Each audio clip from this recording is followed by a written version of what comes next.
BA प्रथम वर्ष के सभी छात्र छात्राएं, जो हम प्रतिदिन अध्ययन कर रहे हैं भारतीय संस्कृति की विशेषताएं। पिछले वीडियो तक हमने 16 बिंदुओं का अध्ययन किया, देववाद तक। आज हम भाग्य एवं कर्म ये बिंदु पढ़ेंगे। भारतीय संस्कृति में भाग्य व कर्म दोनों के प्रति पूर्ण विश्वास व्यक्त किया गया है। भाग्य यद्यपि अदृष्ट होता है, तथापि पूर्वकृत कर्मों के अभुक्त परिणाम रूप में उस अदृष्ट की परिणति अवश्य ही होती है।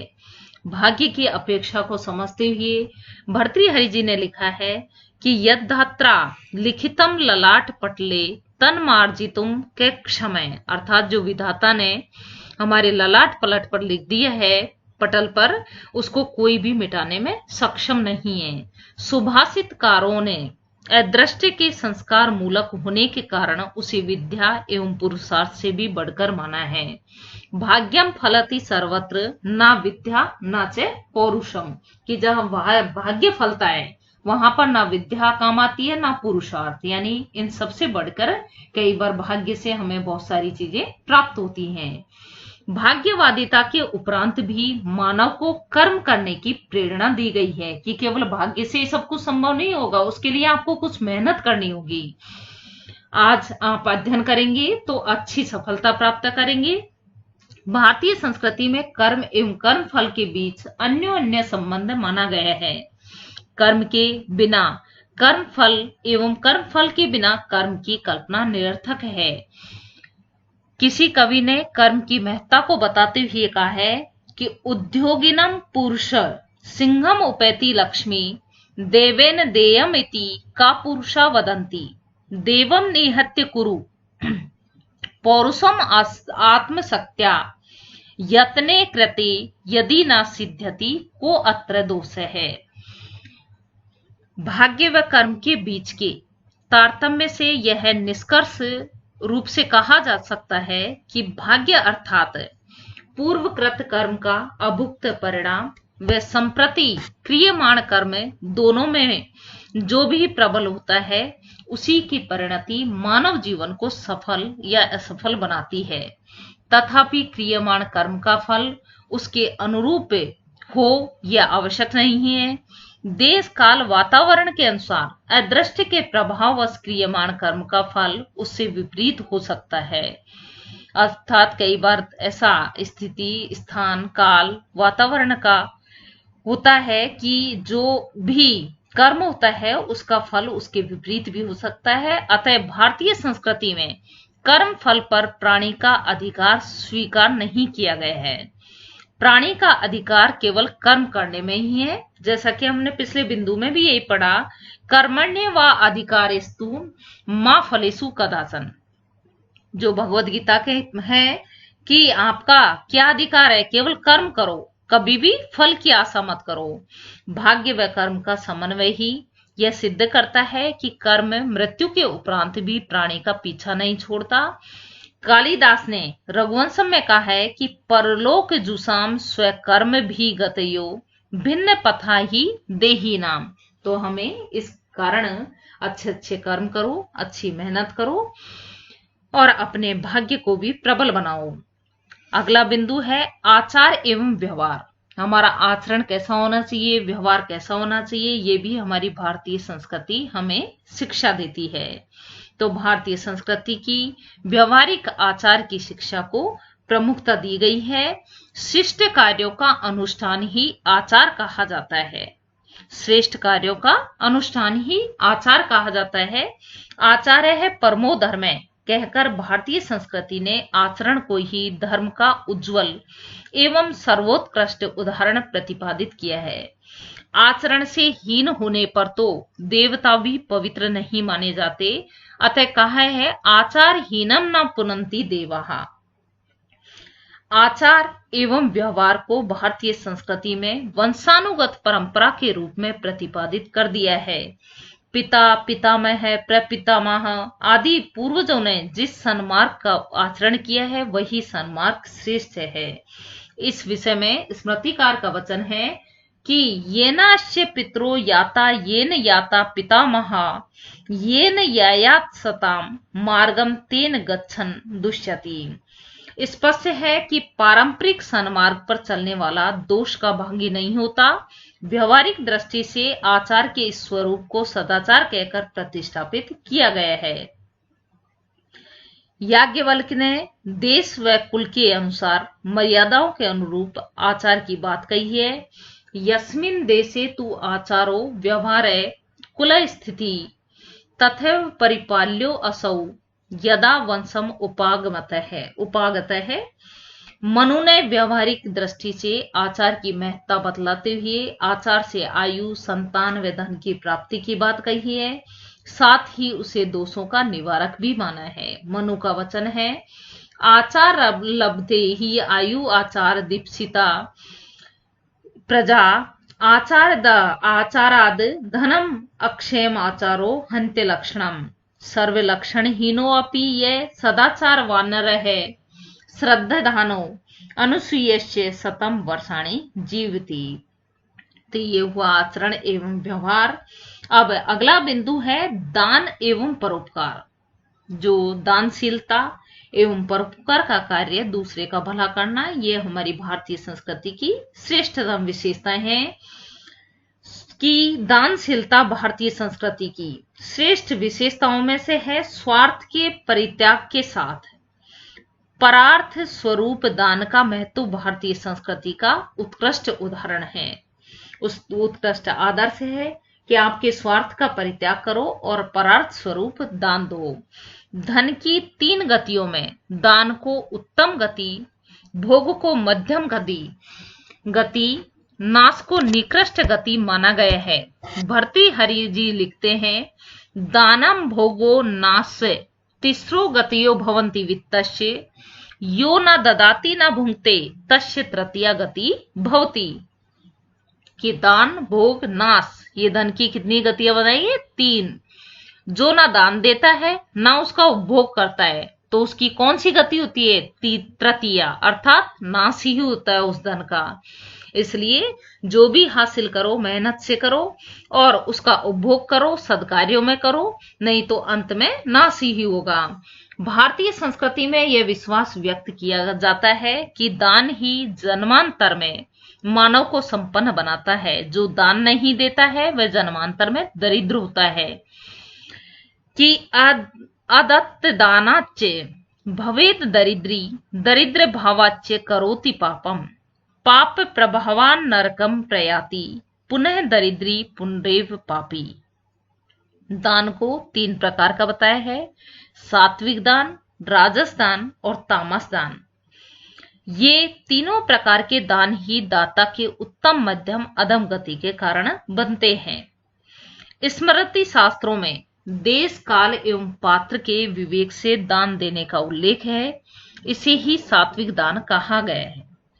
राजस दान किसी प्रतिफल की इच्छा से किया गया है कि दान तो दे रहा है लेकिन उसके पीछे उसकी कुछ इच्छा है।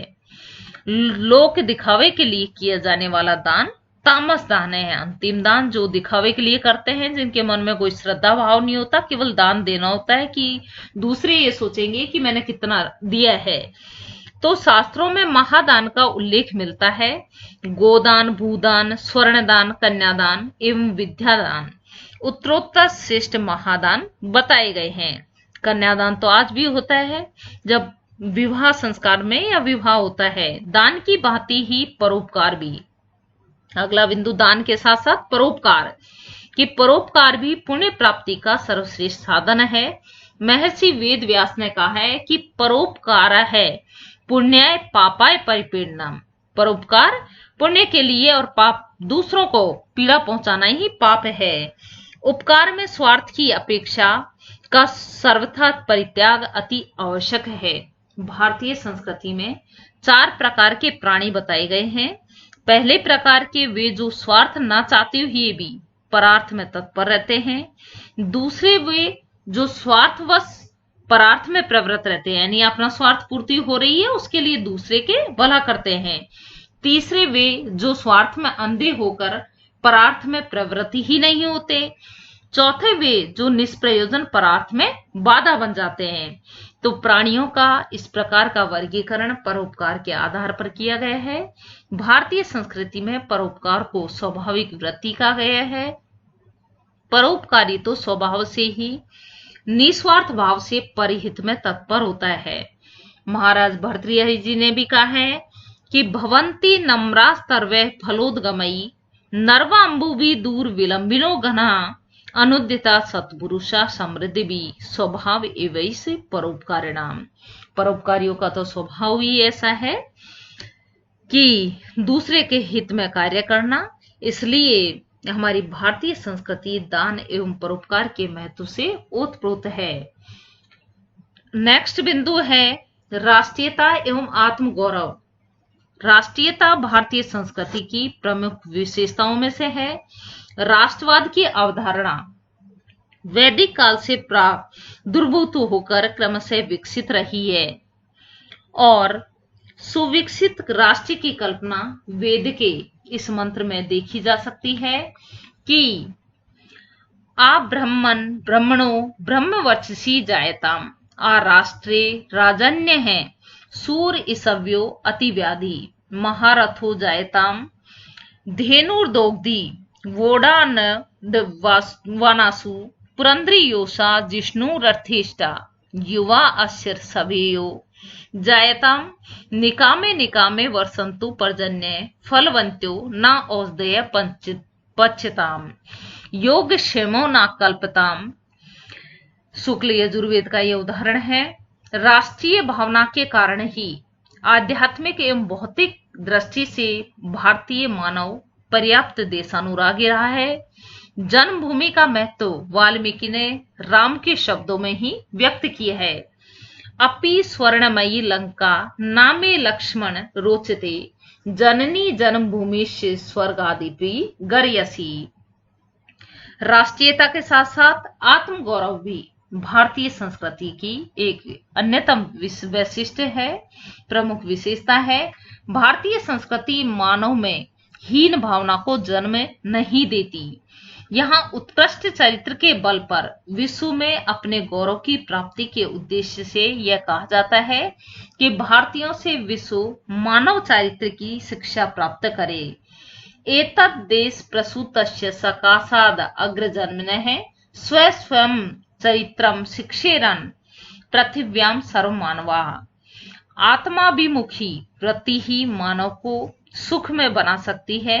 अतः आत्माभिमुख चिंतनोपरांत ग्राह्यमाण कर्म ही कर्तव्य है। जिस कार्य से आत्मसंतुष्टि मिले वही कर्म उपार्जनीय है। तद इतर कर्म निषिद्ध एवं वर्जित समझने चाहिए। मनु के शब्दों में आत्मगौरव की इस भावना को इस प्रकार समझाया है कि सर्वम परवशम दुखम सर्वम आत्मवशम सुखम एतद विद्या समासेन लक्षणम सुख दुखयो यद्यत परवशम कर्म तत् यत्नेन वर्जयेत यद्य आत्मवशम भूयात तत्सेवेत यत्नतः यत कर्म कुरुतो अस्य स्यात् परितापो अंतरात्मनः तत् प्रयत्नेन कुर्वीत विपरीतम तु वर्जयेत न आत्मानं अवमन्येत पूर्वाभिर समृद्धिभिः आमृत्यो श्रियम अन्विच्छन् एताम मन्यते दुर्बलम। मनुस्मृति का ये उदाहरण है। अब हम अंतिम जो भारतीय संस्कृति की विशेषताओं का अंतिम बिंदु है उसका अध्ययन करेंगे कि व्यापक दृष्टिकोण एवं विश्व बंधुत्व की भावना। हमारी भारतीय संस्कृति क्या है? सबको समाहित करने वाली बहुत बड़ा दृष्टिकोण है और आपसी विश्व बंधुत्व की भावना कूट कूट के भरी हुई है। भारतीय संस्कृति में भारतीय मानव के दृष्टिकोण को व्यापकता से व्यक्त किया गया है। संकुचित स्वार्थ वृत्ति अभिष्ट न होने से भारतीय मानव में जो चारित्रिक आदर्शवाद व परार्थ वृत्ति देखी जाती है उसके साथ ही पर्याप्त उदारता भी। उदार चरिता नाम हेतु वसुधैव कुटुंबकम कि संपूर्ण पृथ्वी क्या है हमारा कुटुंब है कहकर भारतीय ऋषियों ने संपूर्ण पृथ्वीवासियों के बीच विश्व बंधुत्व की भावना का उद्घोष किया है। यह संस्कृति मानव मानव के बीच विद्यमान पारस्परिक विभेदों को समाप्त करने का संदेश देती है। यहाँ संपूर्ण पृथ्वी को मानव का घर माना गया है। वेद में भी कहा गया है, जन्म वितति बहुधा विवाससम नाना धर्माणम पृथ्वी यथोक्सम। मानवों के बीच पारस्परिक मैत्री भाव की अपेक्षा को व्यक्त करते हुए वासनेय संहिता में भी कहा गया है, मित्रस्य मा चक्षुषा सर्वाणि भूतानि समीक्षन्ताम् मित्रस्य अहम चक्षुषा सर्वाणि भूतानि समीक्षे मित्रस्य चक्षुषा समीक्षामहे। विश्व बंधुत्व की भावना के साथ ही सर्वतोभद्रता अर्थात सबका कल्याण चाहने की भावना ही भारतीय संस्कृति का मूल मंत्र है। जैसे हमने पहले पढ़ा, क्या समगच्छध्वम संवदध्वम संवो मनांसी जानताम देवा भागम यथा पूर्वे संजनानाम उपासते। यह विश्व में सर्वत्र शांति की शुभकामना व्यक्त करती है। शांति के उद्घोष की वैदिक ऋषि सस्वर इस प्रकार अध्ययन करते हैं और आप सभी बच्चों को भी मेरा यह मानना है कि ये शांति पाठ जरूर करना चाहिए, अवश्य करना चाहिए। आपका मन भी शांत होगा। तो हम सभी बच्चे साथ मिलके और इस शांति पाठ को करते हैं। ध्यौ शांति अंतरिक्ष है शांति पृथ्वी शांतिरापे शांतिरोषधय शांति वनस्पतये शांति विश्वे देवा शांति ब्रह्म शांति सर्वम शांति शांतिरेव शांति सामा शांतिरेधि। इस प्रकार भारतीय संस्कृति में द्रोह का सर्वथा परिहार ही धर्म का सच्चा सनातन स्वरूप माना गया है और कहा भी गया है कि अद्रोह सर्वभूतेषु कर्मणा मनसा गिरा अनुग्रहस्य दानम च सताम धर्म सनातन है। मानव मात्र को पृथ्वी एवं आकाश का पुत्र मानकर भारतीय ऋषियों ने आदर्श भ्रातृत्व भाव को विश्व स्तर पर प्रतिष्ठापित करने की श्रेष्ठ कल्पना की गई थी। माता भूमि पुत्रो अहम पृथिव्या, अर्थात मैं मानव पृथ्वी का पुत्र हूँ, पृथ्वी मेरी माता है। अब आज आपने ये आपकी भारतीय संस्कृति की विशेषताएं जो हैं वो समाप्त होती हैं। आप सभी बच्चों ने इसका क्रमवार अध्ययन किया। मुझे पूर्ण विश्वास है कि सभी बच्चों को भारतीय संस्कृति की सभी विशेषताएं अच्छे से समझ आई होंगी और कुछ कुछ बिंदुओं का हम आगे जो हमारे विस्तृत अध्ययन में है, जैसे पुरुषार्थ चतुष्टय है, पंच महायज्ञ है, वर्ण व्यवस्था है, आश्रम व्यवस्था है, इनका क्रमवार अध्ययन करेंगे जो हमारे लिए अति आवश्यक है। आप सभी बच्चों के लिए इस भारतीय संस्कृति के मूल तत्व पुस्तक का नियमित अध्ययन आप सभी बच्चों के लिए अति आवश्यक है। आप मेहनत के साथ इसका अध्ययन करें और आज की ये वीडियो हम यहीं समाप्त करते हैं। कल फिर नए सिरे से अगला जो भी अध्ययन है वो करेंगे अगला बिंदु का। धन्यवाद।